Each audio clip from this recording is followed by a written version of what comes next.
Hello guys, आज के session में हम जानेंगे इनकम टैक्स यानी कि इनकम टैक्स रिटर्न 7 तरह के होते हैं। आईटीआर फॉर्म्स, जानिए कौन सा फॉर्म किसको भरना चाहिए।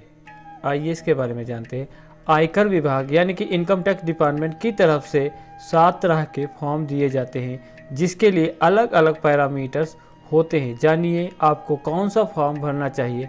हर व्यक्ति को अपनी कमाई के हिसाब से इनकम टैक्स रिटर्न्स भरना होता है।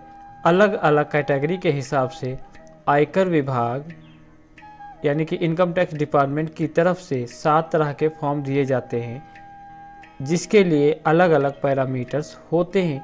आइए आपको बताते हैं इन सभी फॉर्म्स के बारे में, ताकि आपको यह पता चल सके कि आपको इन 7 फॉर्म्स में कौन सा फॉर्म भरना चाहिए।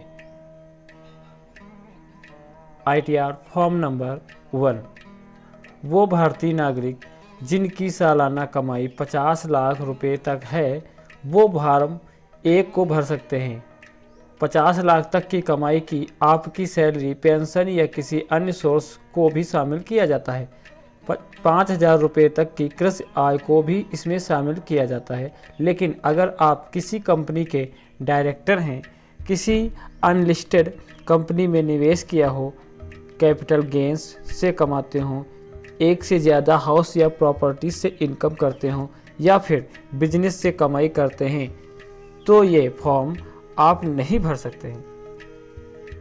आईटीआर फॉर्म्स नंबर 2, अगर आपकी कमाई 5 लाख रुपए से ज़्यादा है, यानी कि 50 लाख रुपए से ज़्यादा है, तो ये फॉर्म आपके लिए। इसके तहत एक से ज़्यादा आवासीय संपत्ति इन्वेस्टमेंट पर हुए कैपिटल गेन या लॉस, 10 लाख रुपए से ज़्यादा की डिविडेंड इनकम और खेती से हुई 5,000 रुपये से ज़्यादा की कमाई के बारे में बताना होता है।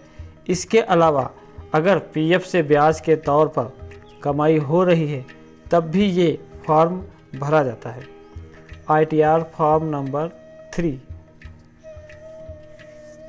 बिजनेसमैन इक्विटी अनलिस्टेड शेयर में निवेश किया हो, किसी कंपनी में पार्टनर के तौर पर कमाई कर रहे हो, तो आप आईटीआर फॉर्म नंबर 3 भर सकते हैं। इसके अलावा ब्याज, सैलरी, बोनस से आमदनी, capital gains, horse racing, lottery, एक से ज़्यादा प्रॉपर्टी से किराए की गई इनकम होती है, तो भी आप यह फॉर्म भर सकते हैं।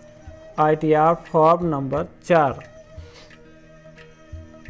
इंडिविजुअल ऑफ यानी कि एचयूएफ हिंदू अविभाजित परिवार के लिए होता है। अगर आपकी इनकम अपने बिजनेस या किसी पेशे से होती है, जैसे डॉक्टर, वकील की आमदनी, पार्टनरशिप फर्म्स चलाने वाले, धारा 44 एडी और 44 एई के तहत इनकम करने वाले, और सैलरी या पेंशन से 50 लाख से ज़्यादा की कमाई करने वाले लोग इस फॉर्म को भरते हैं। अगर आप फ्रीलांसर हैं लेकिन सालाना कमाई 50 लाख से ज़्यादा है, तो भी यह फॉर्म आप भर सकते हैं।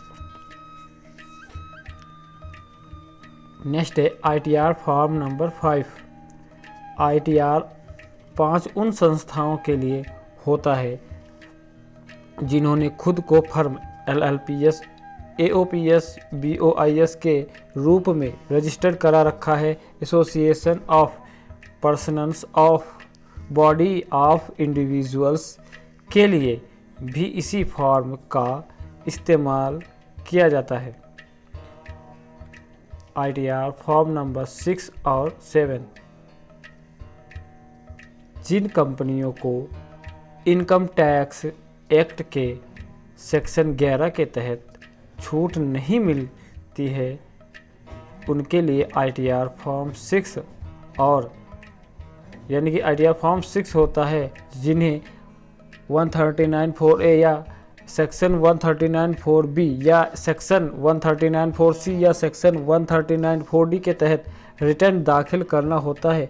उन कंपनियों और लोगों को आईटीआर फॉर्म 7 भरने की ज़रूरत होती है। Okay, thank you.